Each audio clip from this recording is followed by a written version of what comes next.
On behalf of the Tools for Life Learning Center at Loudoun Habitat for Humanity, I would like to welcome you this evening to today's virtual workshop.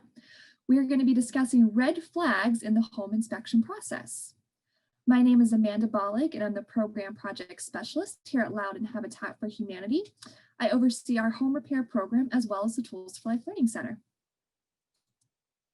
So we're just going to jump right in.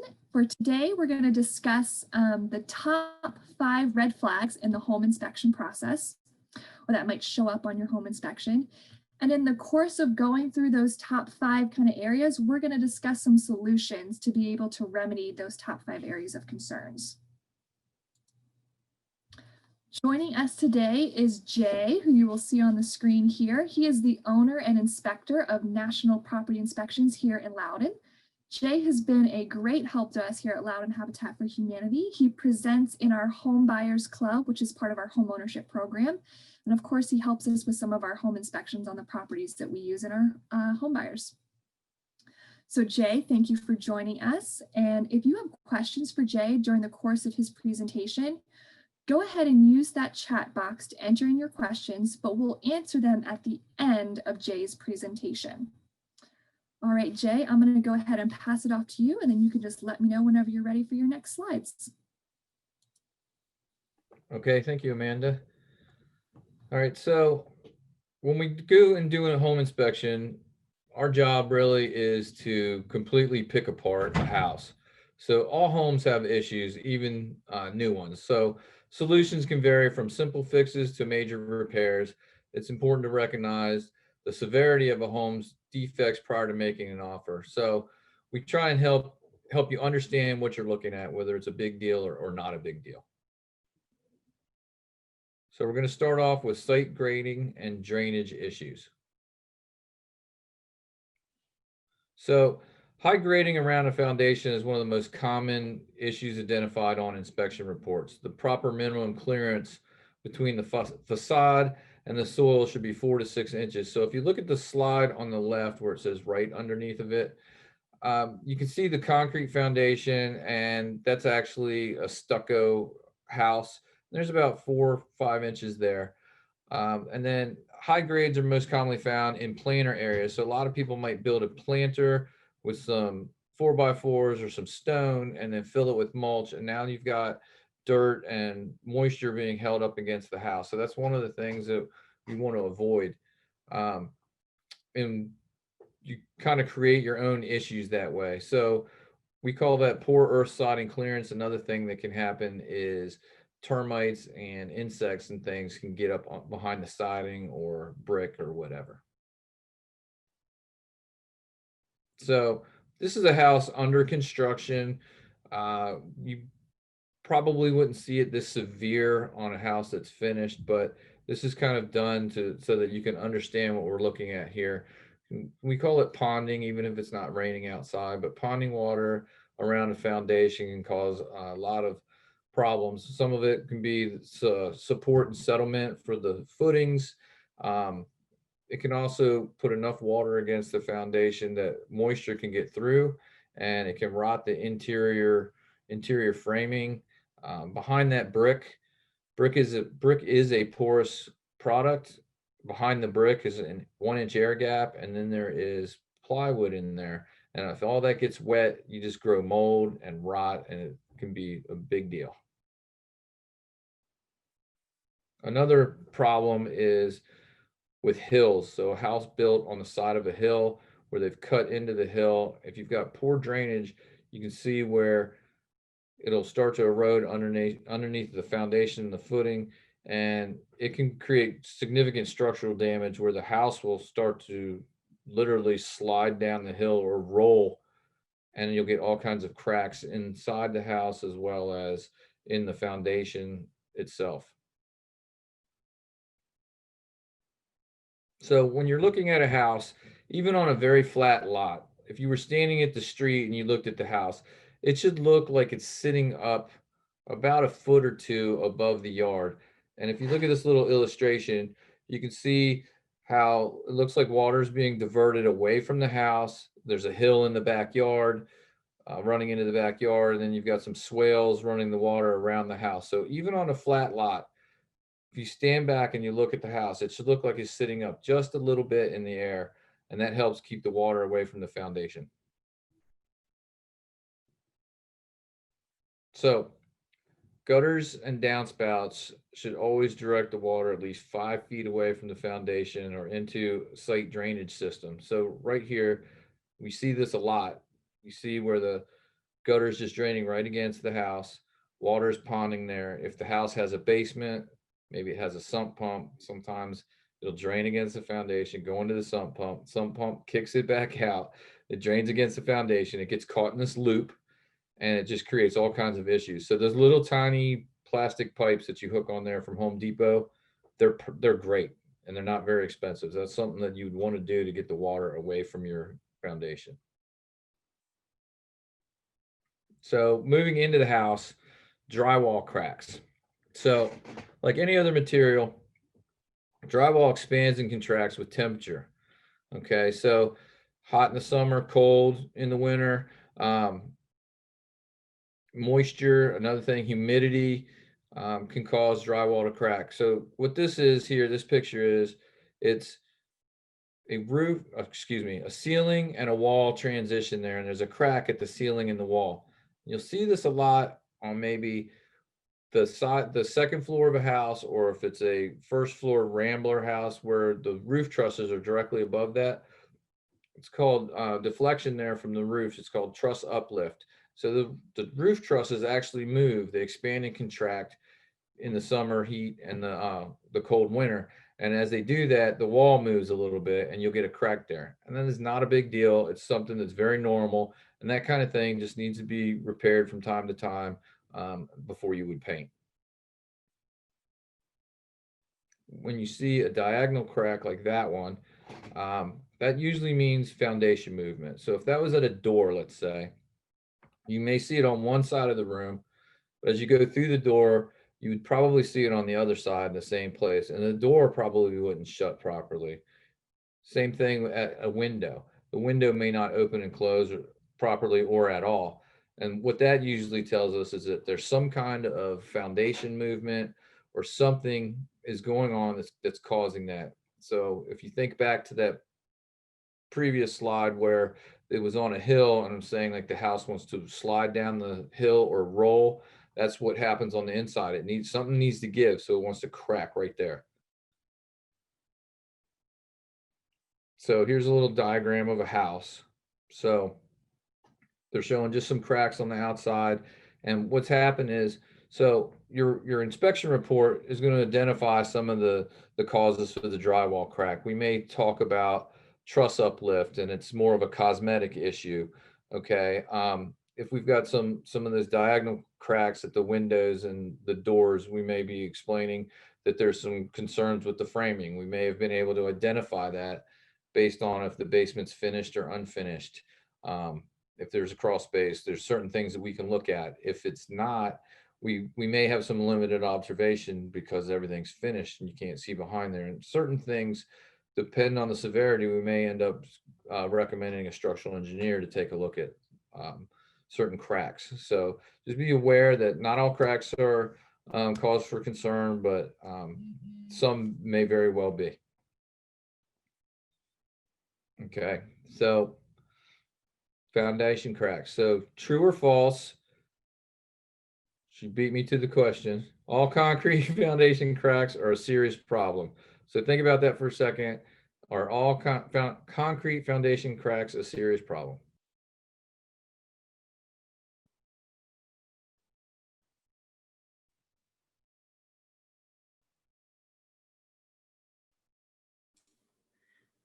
Okay, Jay, I think we're ready to show the poll results. Okay, great.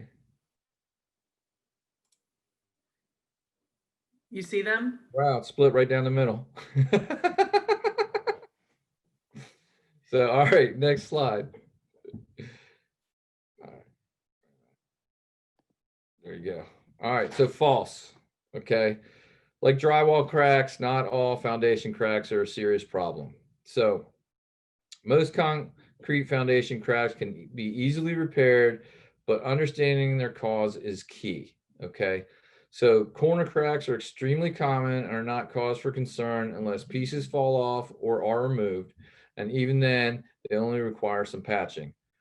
When reinforcing steel is exposed or rusting, a coat of rust inhibiting paint is required along with a concrete patch to prevent further damage. So a lot of times what we see is we'll see a vertical crack in a foundation. That is usually not a big deal. Vertical cracks, the concrete needs to expand and contract as it cures. That's the reason, like if you're walking down a sidewalk and like every 4 feet, there's a horizontal joint. That's so that the concrete will crack, and they want it to crack there. They make it a weak point. Well, on a foundation, they don't put any weak points in, so it will find its own weak point and make a vertical crack. When you have a horizontal crack, that's usually you've got some foundation pressure. So if you can see my hands here or whatever. So say you've got dirt pushing onto the wall and the wall wants to roll into the house, you're going to get a horizontal crack. And those are usually caused from expansive clay or things like that. And those can be a problem. So any horizontal cracks, you usually want to have a structural engineer look at. Vertical cracks, if they're under 1/4 of an inch, they just need to be sealed up. Some either epoxy injected can be a repair method, or you can if it's smaller than like 1/8 of an inch, you can usually put just like a concrete caulk on them. But you want to seal them up so to keep water intrusion out, so you don't get water behind the drywall in the basement and you end up with mold and things like that. Okay, so cracks 1/4 inch or more are likely due to foundation movement, and so that's when you want to consult a structural engineer. And there are times when you see that, a lot of times, like we talked about earlier, you can see that when a house is usually on a hill and wants to kind of roll away from itself, you'll see things like that. Or if water has undermined the corner of the footing and then the house wants to settle, you can see severe cracks like that. And that's when a structural engineer would need to be called in. So here you go. On the inside of the house, we've got some horizontal cracking there in the pictures. So they can be minor to major. So minor cracks may be repaired DIY style. I usually don't recommend that on a horizontal crack in a concrete foundation. But if you look at the bottom left picture, that right there is concrete block. So depending on the crack, in a horizontal crack in concrete block, it may be something that can be repaired DIY style with repointing of mortar or something like that.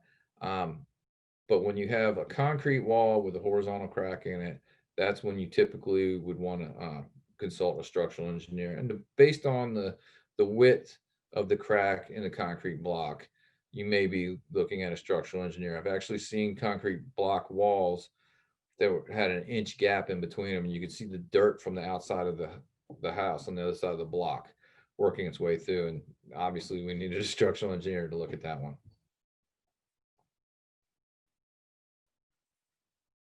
Okay, so poor deck conditions.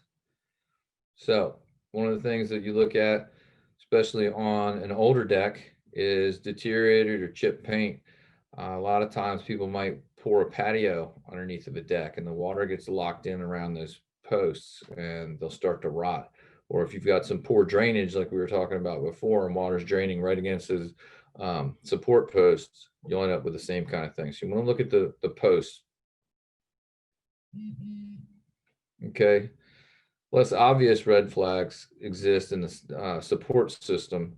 It's unstable support is often characterized by uneven or sloping boards. Now, this picture is pretty severe. It's pretty obvious that down in that corner, it looks like it's dropped about 4 or 5 inches, but you may not see that. It might be something very minor, 1/2 inch or an inch. And one of the things that we look at underneath the framing is how it's secured to the house, how the posts are, things like that. So all of those things are giving us ideas as we're moving our way through the deck and then up on the top, and that will help understand why things are moving.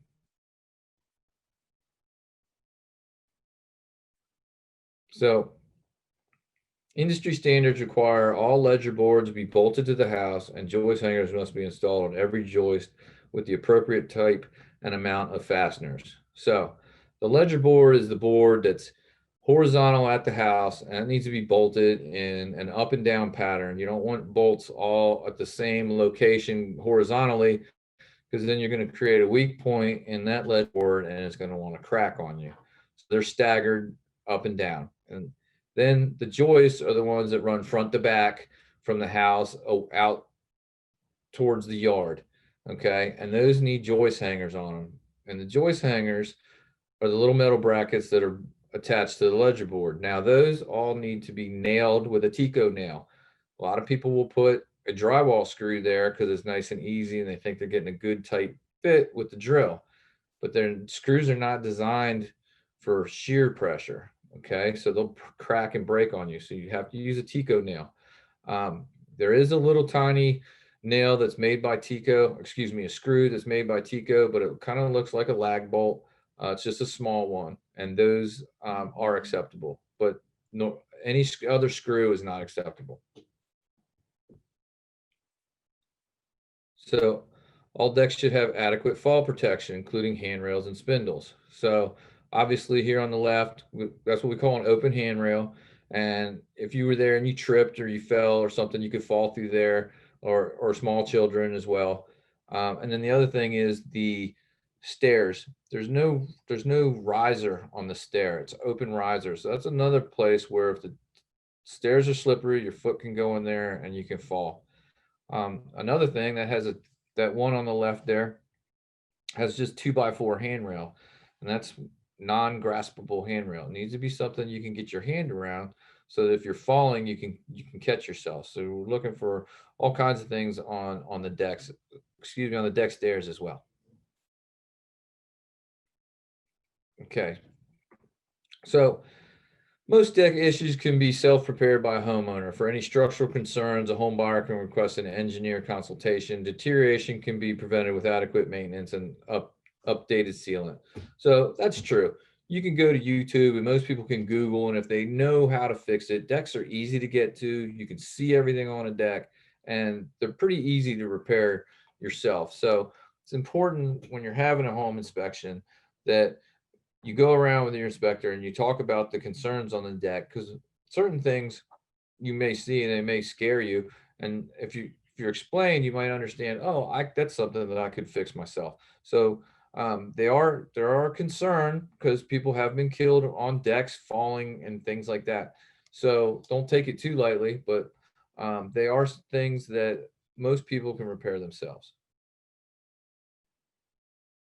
So worn roofing or leaky roofs. So most people, when they go to buy a house, the one thing they're concerned about is the roof. Next thing they're concerned about is the foundation. Those are kind of the two things that people really want to know what the condition of them are. So roof condition is a key factor in a home's appraisal. Obvious roof discoloration often indicates previous problems and leaks. So that house there on the left, you can see where we've got those nice dark shingles in there. So those have obviously been repaired. And then the picture on the right, you can see where some shingles have torn off and you've got some exposed nails there. So a few years ago in this area, we had some really big storms and a lot of roofs got blown off, and you could see blue tarps all over Loudoun County where roofers didn't have enough people or time to get everything fixed, and there were just blue tarps everywhere because the wind came through and ripped off all the roofs. So those are things that if you're looking at a house that you want to pay close attention to is, are the shingles loose, missing, torn? And if you own a house, after a big storm, walk around and look at it. You can see with your naked eye if things are ripped off the house. So that's important as well to maintain your own house. So when we're inspecting that house on the left there with excessive granular loss is a key indicator of poor conditions. Note that south facing side of a house always displays the most wear. That's because it gets the most sun. So that one on the left there, you see how all the tabs are starting to curl up. A lot of the sand is gone off of it. And then on the right-hand side, we find the gutters sometimes have like an inch of sand in them. So the gutters, not only do you have to clean leaves out of them, but you've got to clean the sand out of them as well. And so it's very obvious that that one on the left needs to be repaired. So if you have a roof like that, it's time to get a new one. Vegetation. So trees, big trees, they can wear on the roof. And so when the wind blows or just it growing, it's gonna wear the shingles. Another thing that people don't think about is the satellite dish or the cable guy's been out there and there's cable wires running all over the roof and they're sagging around, and every time the wind blows, they move back and forth and they're just wearing your shingles out because they did a poor job putting that on too. So those are a few things that we look at also. So roof leaks happen, but they're hard to spot, even more difficult to pinpoint and repair. Unless it's raining, it's really difficult to see where it's coming from when you're in the attic, okay? So a small leak left unrepaired can cause significant damage to the structure, drywall, and finishes of a home. So that's kind of an obvious statement, but if you have a small leak and you looked up into your attic and you could identify where it was coming from, or maybe you can't, you definitely need to get a roofer out. A lot of times where you'll get a leak is at a penetration in the roof. So we've got those little white pipes that stick up through everybody's roof. Those are plumbing vents. And they've got a rubber gasket that goes around them. And it's called a plumbing vent boot. And those things dry rot in about 7 to 10 years. So your roof, you might have a 20 or a 30-year design life on your roof, but those little gaskets that are around those plumbing vents only have about a 7 to 10-year design life. So that's your first place you're going to get a leak. So it's really important to maintain your roof, have a roofer come out and repair those before, or replace them before you end up with a leak and drywall damage and wet insulation and rotted plywood. So all of those things could be avoided.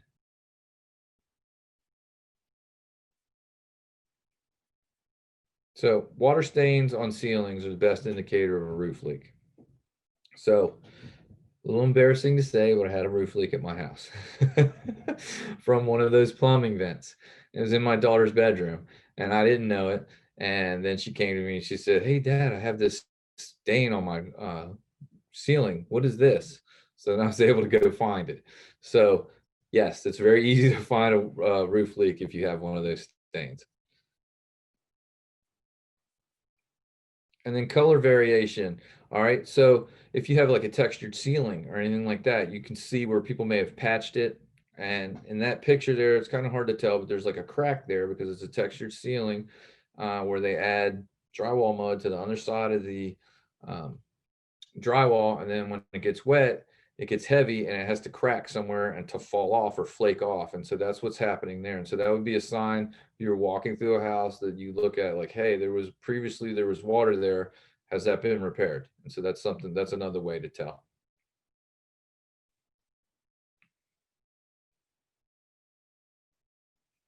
Okay, so if you're standing down on the road and you're trying to look at this house and you're determine how old is this roof on this house if you don't know. So what we're calling a new roof is like 0 to 5 years.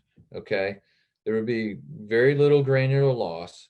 There would be no streaking or staining on it. That typically starts to happen at the 5 to 10 year mark. You might see some of the staining on the roof. Okay, so it should look pretty good at 0 to 5. All right, at the 5 to 15 years, it might start to gray up a little bit, or if it's a brown roof, it'll start to lighten. You can tell, and that's where you can start to see that there's some granular loss happening. Okay, in that middle picture there, and then heavy wear, you'll start to see where you've got excessive granular loss. Some of those tabs, they start to get rounded on the corners of the shingles instead of being so square and uniform. They start to get rounded and they start to get wavy and lift up. And so then that's when you can just tell that roof needs to be replaced. It's got excessive wear on it. So um, the current roof condition should always be considered when making an offer because they are expensive. Okay, replacing or repairing a roof is a significant expense. All right, for older worn roofs, sellers can get a roof certification from a roofing company or a general contractor.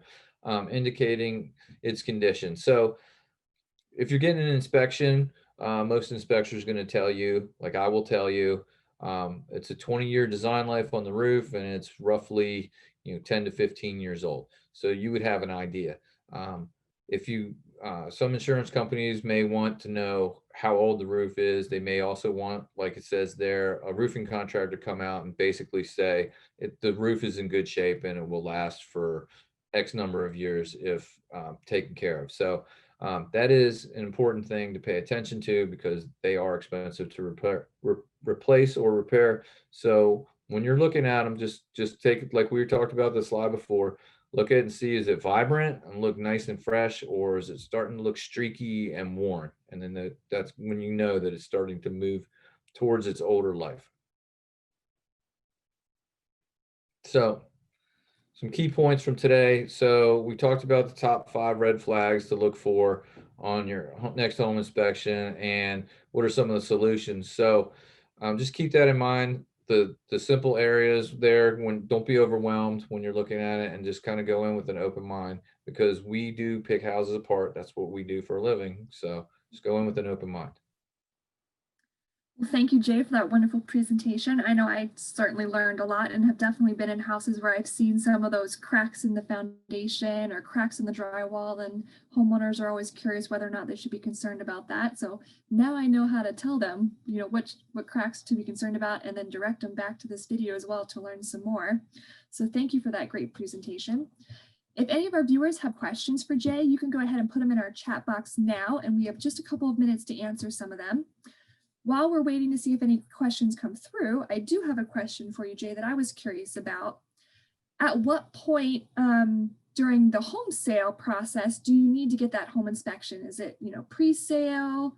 If I'm the buyer, if I'm the seller, who kind of initiates that inspection, and at what point in that process does it happen? Okay, so if you're the buyer, as soon as you put your offer in, you need to be looking for a home inspection. Okay, so a home inspection, usually when you put your offer in, you've got probably 7 to 10 days in this market to get an inspection. And so that's the very next thing you need to get scheduled, because home inspectors are busy. And then that'll help you determine as you're moving forward that, yes, this is the house I want to purchase. And am I able to negotiate? Right now? Probably not, because there's very limited inventory out there. But some people are willing to make some repairs, definitely on safety items. But that way, you know what you're getting into, and you want to move forward with the inspection.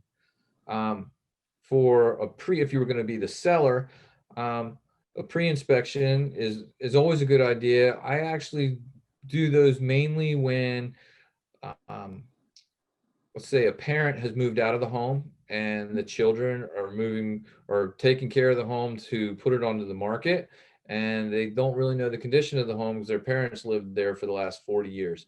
Those are kind of the ones that I usually do a pre-inspection, a pre-listing inspection is what we call it, so that the children know, hey, what do we need to fix so we can put this on the market, or can we just put it on the market to help mom and dad sell the house? Gotcha. And then one last question for you, and then we'll close it out for today. What are the risks that you run by purchasing a house without getting that inspection done? If you really like the house and you want to make sure you're the one to get it, so you skip that inspection process, what kind of risks would be involved with that? A lot of risk. That's the biggest purchase of most people's lives. So you test drive a car, you would spend more time on looking at a car and test driving a car than buying the house. That's a little bit scary. They do offer, and people don't realize this because they say no home inspections, but they do offer a home inspection for information purposes only, and that the buyer can still walk away from. But they're probably not going to be able to ask for repairs on one of those, but at least you would know, hey, I know what I'm getting into.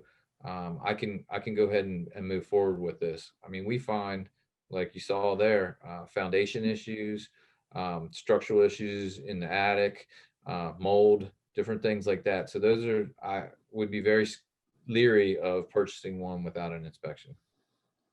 That is great advice, because I know I've certainly seen people who, just love the house, and so they, want to get their offer in and don't want to go through that inspection process and then run into some issues along the way. Seems like we've got one question that's come in, and that'll be the last one for today. It says, is there a chance an inspector could miss a major problem on the inspection? Oh, absolutely. That has happened to people. We try and go through the house as thoroughly as we can and take our time. But sure, there are certain things that we can't see, and that could definitely happen to somebody. We're probably on site for right around 3 hours, and that's really not a lot of time when you think about all the components that we have to go through. So yes, obviously that could happen. It hasn't happened to us, knock on wood, but it could. Very good. All right. Well, that wraps it up for today. Thank you, Jay, for that great presentation, and to all of our viewers who joined us. If you're interested in learning more about Loudoun Habitat for Humanity and our Tools for Life Learning Center, you can check out our website, which is on the screen and just got added into the chat box now. If you'd like to join us for another free workshop, on February 4th, we are going to be discussing fire safety at home, and we will review some of those key tips and tricks that you should be following to make sure that your home is safe and prevented from a home fire. Thank you all for joining us, and we look forward to seeing you soon.